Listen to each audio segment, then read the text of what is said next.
Sebelum kita masuk materi pada pertemuan kelima ini, mari kita simak berita berikut ini. Kembali ke informasi lainnya, untuk menghemat sumber daya kita wajib melakukan daur ulang, Cita. Betul. Di mana saja dan kapan saja pastinya, kan? Saya setuju. Kita bisa mulai dari hal yang sangat sederhana, misalnya kita sering mematikan lampu atau mungkin menutup keran air kalau kita lagi nggak pakai baik lampu ataupun keran air itu. Nah, bahkan bisa juga kita mendaur ulang sampah rumah tangga. Nah, tentang daur ulang bukan hanya sampah rumah tangga, tapi air bekas mandi dan cuci baju ternyata bisa didaur ulang untuk pengairan tanaman. Wow. Sebagai anggota komunitas konservasi air di Los Angeles, California, Eri Chang berhasil menghemat ribuan liter air per tahun. Dan semua jumlah penghematan itu didapatkan dari aktivitas mencuci yang dilakukannya. Komunitas yang menggunakan sistem gray water atau air yang didaur ulang untuk penggunaan kedua ini berhasil menerapkan penggunaan kembali air bekas cucian untuk menyirami tanaman di halaman. Honestly, I think maybe we're all a little into convenience, and so the easier you make it for people to make those choices, I think then it's easier for people to want to adopt them and, do something. I think most people inherently want, to do things that are environmental, but the idea of composting or even recycling sometimes is just kind of tedious for people, and so it's hard to get people to do it. Air yang setengah kotor ini bisa diartikan sebagai air yang sudah terpakai.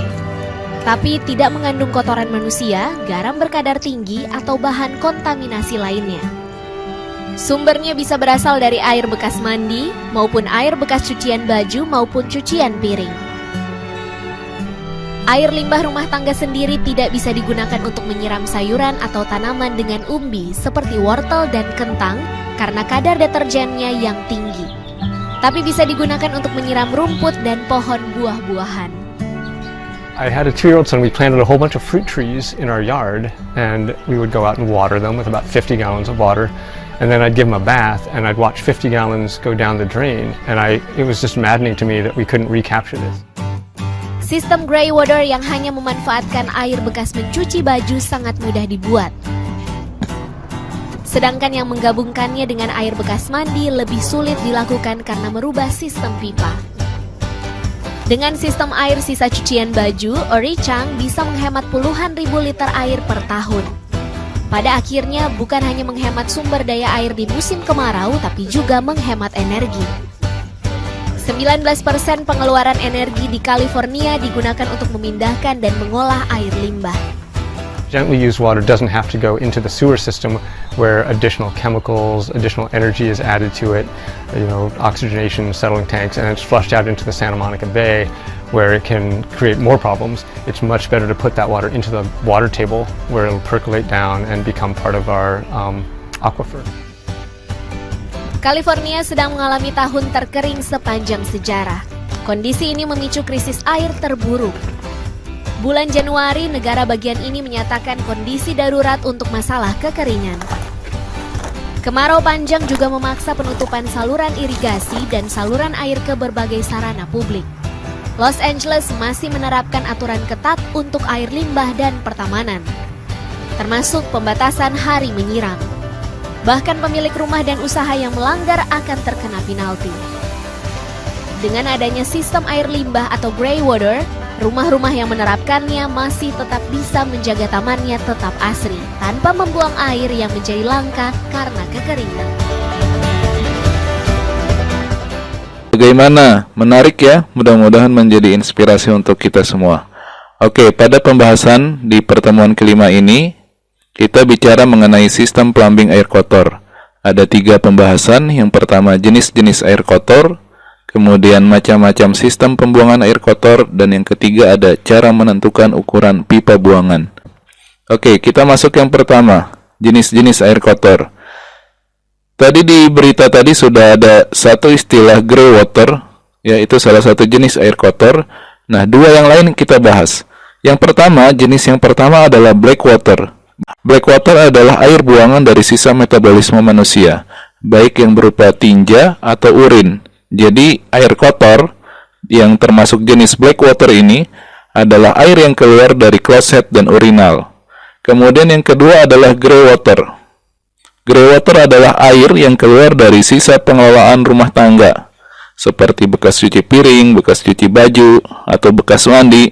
Jadi greywater adalah air yang keluar bisa dari floor drain, bisa dari wastafel, bisa dari kitchen sink. Kemudian dia bisa masuk ke selokan atau real kota, atau kalau mencuci piring misalkan ada bak penahan lemak, kemudian baru masuk ke real kota atau selokan. Kemudian yang ketiga adalah stormwater. Stormwater ini air hujan. Ya, kenapa masuk ke air kotor? Karena dia masuk ke dalam sistem pembuangan air hujan. Air yang jatuh dari langit kemudian masuk ke atap, kemudian dialirkan melalui talang. Tapi berdasarkan sifatnya, air hujan sebenarnya bersih dan suci. Berikutnya kita masuk ke pembahasan kedua mengenai macam-macam sistem pembuangan air kotor. Nah, sistem yang kita bicarakan di sini adalah sistem mengenai black water-nya, bukan yang storm water-nya. Ya, mungkin nanti ada kaitannya dengan grey water, tapi tidak semua. Yang pertama adalah sistem real kota. Sistem real kota, atau kalau bahasa kitanya adalah selokan, adalah sistem yang mengalirkan air, entah yang sifatnya black water atau grey water ya, karena bisa saja hasil dari septic tank nanti masuk ke real kota setelah diolah tentunya. Namun secara umum untuk sistem real kota, air dari limbah rumah tangga masuk ke selokan, kemudian dia masuk ke pusat pengolahan limbah atau PPL, kemudian baru ke saluran terbuka atau open water ke sungai. Jadi dalam sistem real kota harus ada pusat pengolahan limbah. Yang kedua adalah sistem cubluk. Ini sistem yang sangat kuno sebenarnya, namun mungkin masih ada di beberapa tempat di Indonesia ya. Adalah sistem tradisional yang menggunakan galian tanah yang memanfaatkan resapan tanah. Cuman berbahaya juga kalau digunakan di kota karena sudah tidak relevan ya. Orang pada zaman dahulu mungkin kakek nenek kita masih menerapkan jika saat itu ingin buang air maka dia harus menggali berupa seperti sumur, kemudian membuang sisa metabolismenya di situ, gitu ya. Namanya sistem cubluk dengan resapan. Kemudian yang ketiga adalah sistem septic tank dengan resapan. Inilah yang umumnya ada di kota-kota besar, ada di sekitar kita menggunakan sistem septic tank dengan resapan. Pada sistem septic tank dengan resapan ini paling tidak ada 4 komponen utama. Yang pertama adalah pipa dari rumah, ya. Tentu dari kloset atau dari floor drain dialirkan melalui pipa. Ya, kemudian yang kedua adalah sistem septic tank atau bak septic tank itu sendiri berupa bak kedap air yang umumnya terbuat dicor dari beton atau fiberglass atau plastik. Nanti kita lihat beberapa produk menggunakan material yang sangat aman untuk lingkungan. Kemudian tangki septik menampung air limbah dalam waktu yang cukup lama untuk memberikan waktu pengendapan pada bagian padat ya, khususnya bagian tinja manusia sampai dia berbentuk lumpur. Kemudian jika ada minyak atau lemak, biasanya dia akan mengapung di permukaan sebagai buih. Kemudian bagian yang ketiga adalah bidang resapan. Ya, setelah zat-zat padat tadi menjadi lumpur, tentu ada air limbahnya. Air limbah yang keluar dari tangki septik dialirkan ke bidang resapan untuk pengolahan lebih lanjut oleh tanah. Kemudian yang keempat adalah bidang tanah itu sendiri. Air limbah yang mengalir dari bidang resapan tadi kemudian masuk tersaring ke dalam tanah. Dalam menentukan ukuran tangki septik biasanya berdasarkan jumlah penghuni dan berapa waktu yang diinginkan tangki septik itu sampai ia penuh. Ya, nanti kita bahas di lain kesempatan. Kemudian sistem berikutnya adalah sistem septic tank dengan real kota. Jika tadi pembahasan kita hanya fokus pada sistem septic tanknya saja, sistem dengan real kota ini dari dinding resapan atau bidang resapan dialirkan ke selokan atau ke real kota. Kemudian berikutnya, ini yang saya katakan ada salah satu produk dari Biotek, sistem septic tank Biotek, silakan dilihat.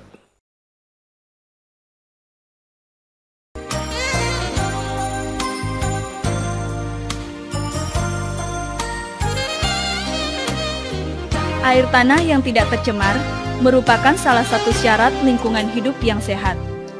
Limbah domestik atau limbah rumah tangga dapat mencemari air tanah jika jarak tangki septik dengan sumber air bersih tidak memenuhi persyaratan. Pertumbuhan penduduk yang pesat mengakibatkan persyaratan jarak resapan septic tank dengan sumber air bersih sulit dipenuhi, sehingga terjadi pencemaran.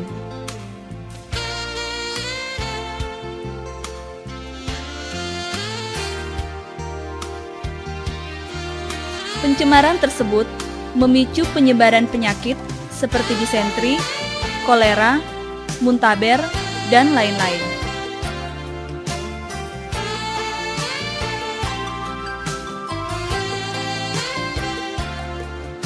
Salah satu solusi terbaik adalah dengan menggunakan biological filter septic tank biofil.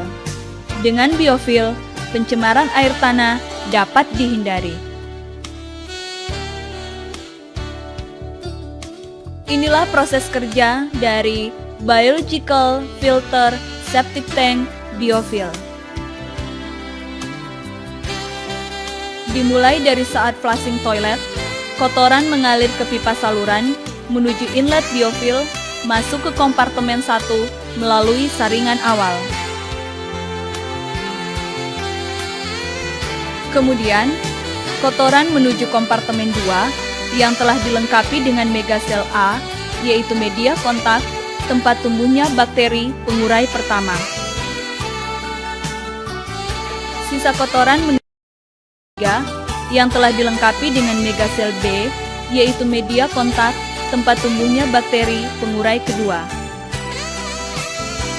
Biofil dilengkapi dengan sistem disinfektan. Bila buangan untuk menunjang ekosistem, sistem disinfektan tidak perlu diaktifkan. Bila buangan langsung ke drainase, sistem disinfektan diaktifkan dengan mengisi tablet disinfektan ke dalam tabung disinfektan yang telah disediakan. Dengan biofil, Anda menjadikan lingkungan lebih bersih dan sehat.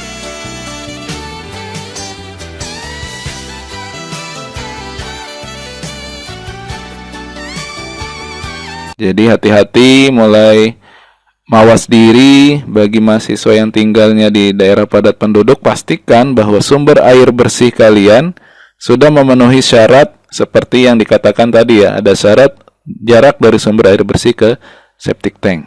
Kalau tidak ya berbahaya. Berikutnya adalah sistem pembuangan air kotor dengan pengolahan bersama. Memiliki pengolahan limbah secara bersama, misalkan dalam satu klaster, atau misalkan dalam satu universitas, lembaga pendidikan, punya pengolahan limbah tersendiri. Kemudian berikutnya adalah sistem pembuangan air kotor dengan pengolahan per unit massa bangunan. Artinya, satu massa bangunan memiliki sistem pengolahan air kotor sendiri. Dia per blok. Ya, keunggulannya jika pengolahan air limbah di blok A-nya rusak, tidak mengganggu pengolahan air limbah di blok B dan blok C. Beda dengan pengolahan yang bersama tadi. Oke, dari beberapa sistem tadi bisa kita simpulkan bahwa dalam mengelola atau membuang limbah black water memiliki jenis-jenis sistem yang berbeda-beda, ya. Namun yang paling banyak saat ini adalah sistem septic tank dengan real quota atau sistem septic tank dengan biotek. Itu juga masih banyak diaplikasikan. Kemudian pertanyaannya, limbah-limbah metabolisme manusia tadi itu diolah di mana? Tadi kita sudah lihat istilahnya dengan pengolahan air limbah. Berikut ini ada video dari merdeka.com.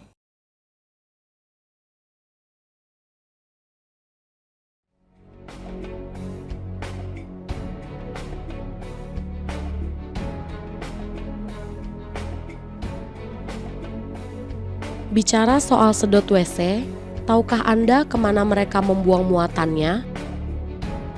Merdeka.com mencoba mengikuti salah satu mobil sedot tinja yang biasa beroperasi di kawasan Jakarta Selatan. Mereka hendak mengangkut muatan limbah septic tank sebuah rumah tangga. Namun, pertanyaannya kemudian ialah, kemana mereka akan membuang muatan limbah itu? Harus ke Pulau Gebang. Iya, satu-satunya pembuangannya resminya itu. Ada itu mah. Ada yang jagain itu mah, ada yang ngelola. itu bagus emang buangan di sana. Namanya juga buangan resmi. Apa sana? Cuma selatan doang yang ada.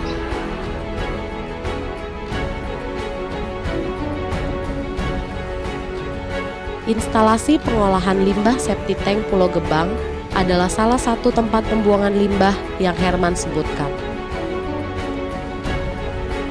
Koordinator Pengawas IPLS Pulau Gebang, Walim, menceritakan proses pengolahan limbah tersebut. Nah, di sini pengolahan lumpur tinja di Pulau Gebang, ini sistem manual.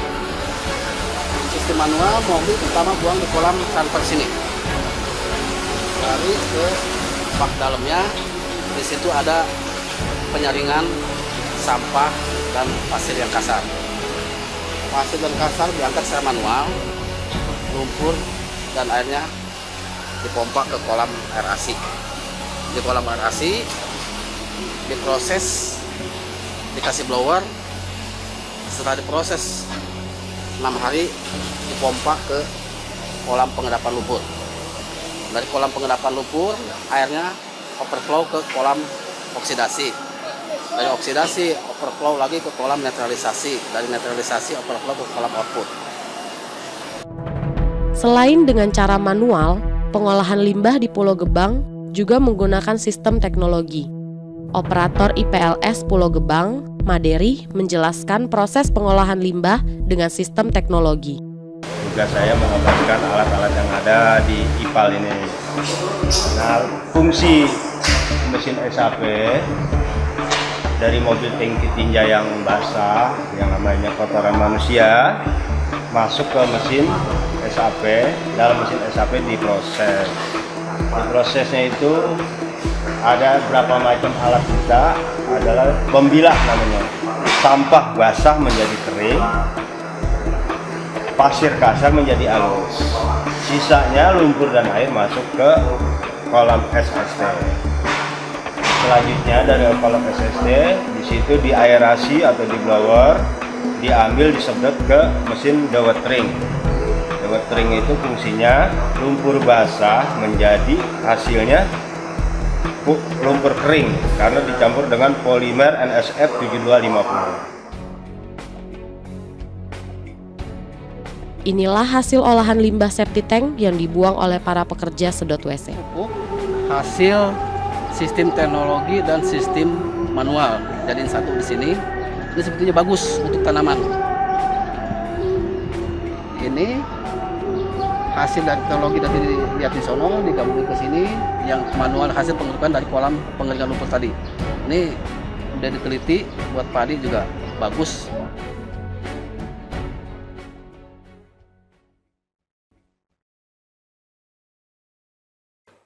Bagaimana? Mudah-mudahan masih kuat belajar sistem plumbing air kotor ya. Terakhir kita bahas mengenai cara menentukan ukuran pipa buangan. Ada 3 faktor yang mempengaruhi besarnya diameter pipa buangan. Yang pertama adalah nilai unit peralatan saniter yang digunakan. Ya, maksudnya di sini adalah unit beban alat plumbingnya berapa. Kalau kemarin kita artikan bahwa unit beban alat plumbing sebagai faktor kebutuhan air bersih atau air yang masuk di tiap-tiap alat saniter, maka UBAP atau unit beban alat plumbing untuk plumbing air kotor adalah faktor air yang keluar, faktor air buangannya di tiap-tiap alat saniter. Kemudian yang kedua adalah waktu pengaliran air kotor oleh peralatan saniter. Apakah peralatan saniter itu digunakan terus-menerus ya atau periodik, atau hanya dalam satu hari beberapa kali gitu ya. Kemudian yang ketiga adalah beban maksimum air kotor dalam liter per detik yang akan terjadi pada saat semua peralatan saniter terpasang di dalam bangunan terpakai. Caranya mirip dengan penentuan laju air bersih seperti kemarin, seakan-akan bagaimana beban yang terjadi jika peralatan saniter yang terpasang di dalam bangunan semuanya terpakai gitu ya. Oke. Dalam hal ini kita akan menggunakan faktor yang pertama, menggunakan nilai unit beban alat plumbing. Namun sebelum kita bahas mengenai cara menentukan ukuran diameter pipa buangannya, paling tidak nanti kita kenal dengan jenis-jenis pipa air kotor. Yang pertama ada pipa air buangan yang di bagian bawah alat plumbing. Jadi kalau kita beli kloset, kalau kita beli wastafel, ya, maka pipa yang langsung terhubung dengan peralatan saniter tersebut adalah pipa yang ini, gitu ya. Pipa air buangan di bagian bawah alat plumbing. Jadi bagaimana diameternya? Ya tinggal sesuaikan dengan standar peralatan saniter tersebut. Diameternya berapa? Tinggal dihubungkan, gitu ya. Yang kedua adalah pipa pembuangan cabang mendatar. Ya, kalau yang pertama tadi pipa pembuangan alat plumbing atau pipa buangan di bagian bawah alat plumbing. Yang kedua adalah pipa cabang mendatar. Kemudian yang ketiga adalah pipa tegak air buangan.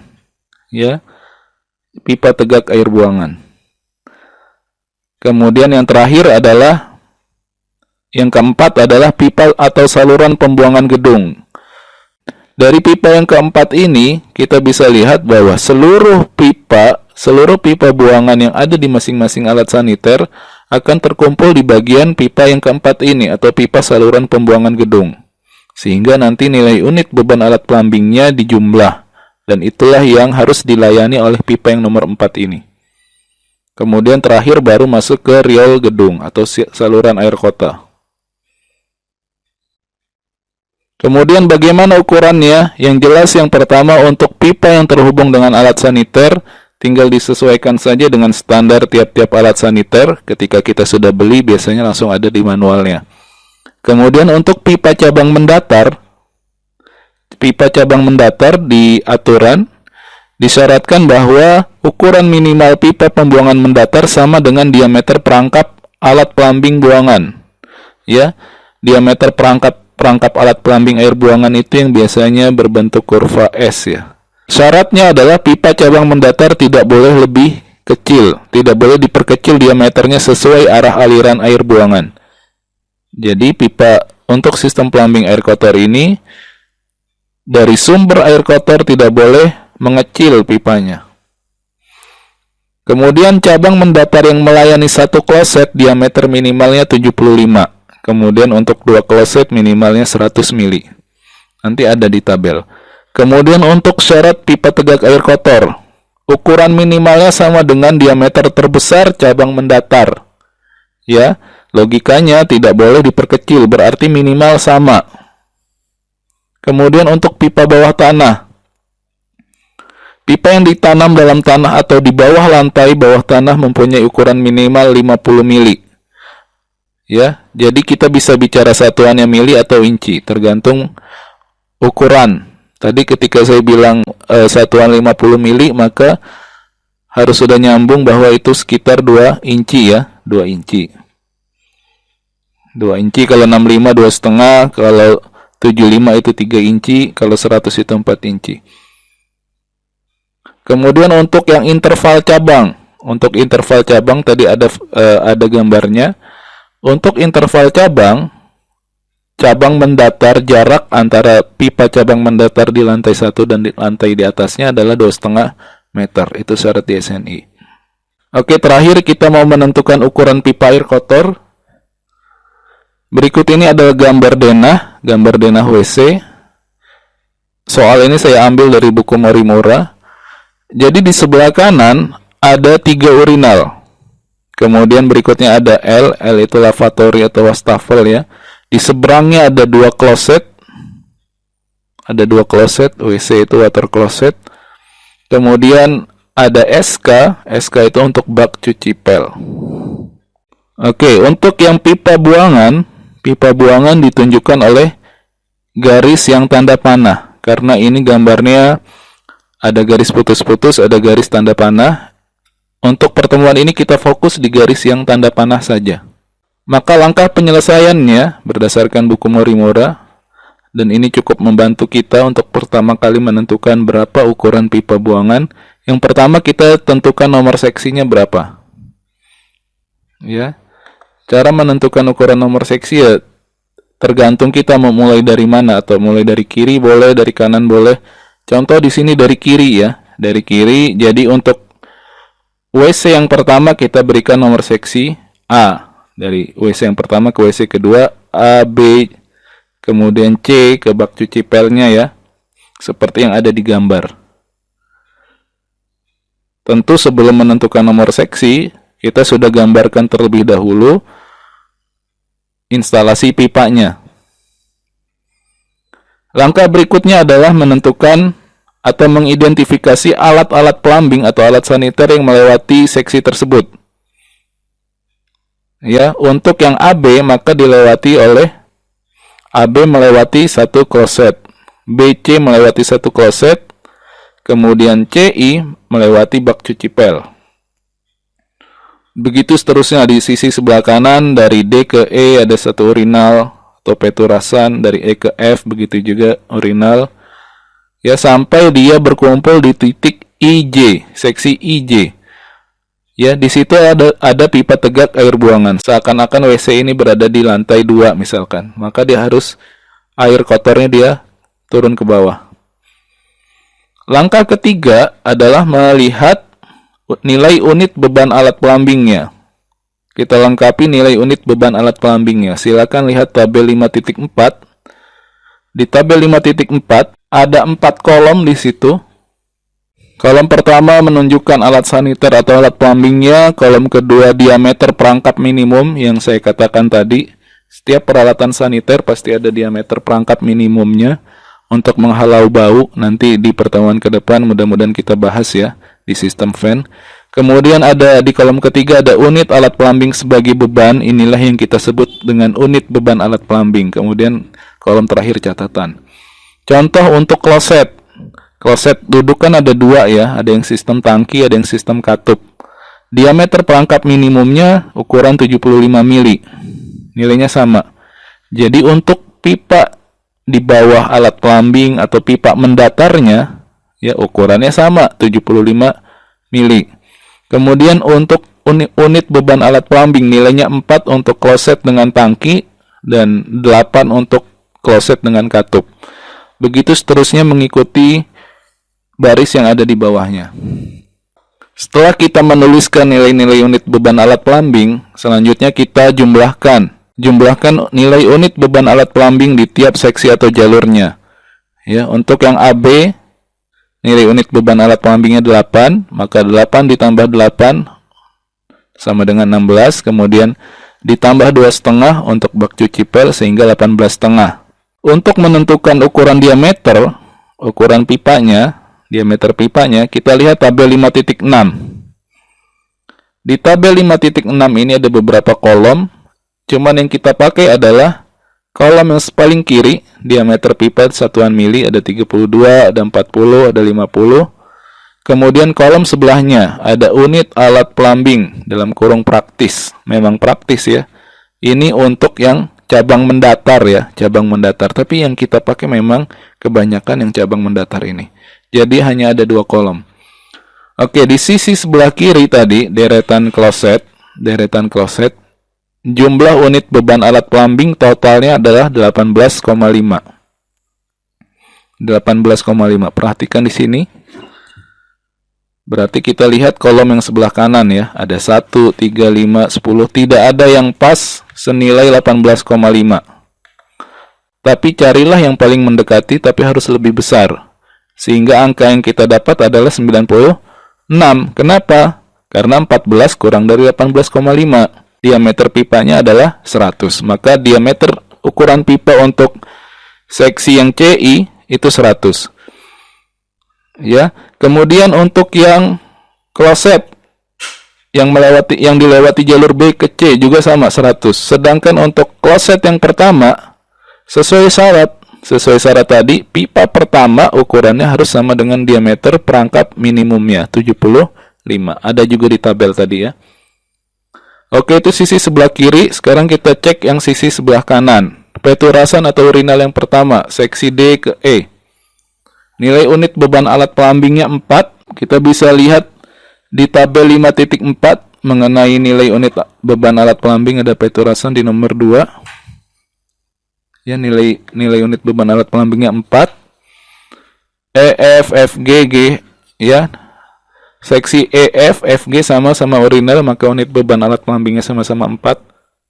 Kemudian G ke H ada wastafel. Ya, wastafel nilai unit beban alat plumbingnya 1. Nilai unit beban alat plumbing untuk wastafel adalah 1 lavatory ya. Begitu juga dengan H ke I sama-sama 1. Dan terakhir adalah I ke J, diameter pipa akhir. I ke J. Diameter pipa akhir ini untuk floor drain. Oke, nilainya 2,5. Sehingga untuk sisi sebelah kanan kita jumlahkan semua. Ya, kita jumlahkan, kemudian jumlahkan juga dengan sisi yang sebelah kiri sehingga kita dapatkan total jumlah unit beban alat plumbing. 18,5 ditambah 14. Ya, kemudian boleh ditambahkan untuk I ke J. Ya, biasanya kenapa ditambahkan sebagai faktor keamanan lah, ditambah 2,5. Dapat totalnya 32,5. Sehingga untuk diameter pipa akhir ya kita gunakan 100 mm. Kenapa 100 ya? Dari tabel tadi maksimal 96 ya, sehingga cukup aman menggunakan ukuran pipa 100 mm. Oke, mudah-mudahan bisa dipahami.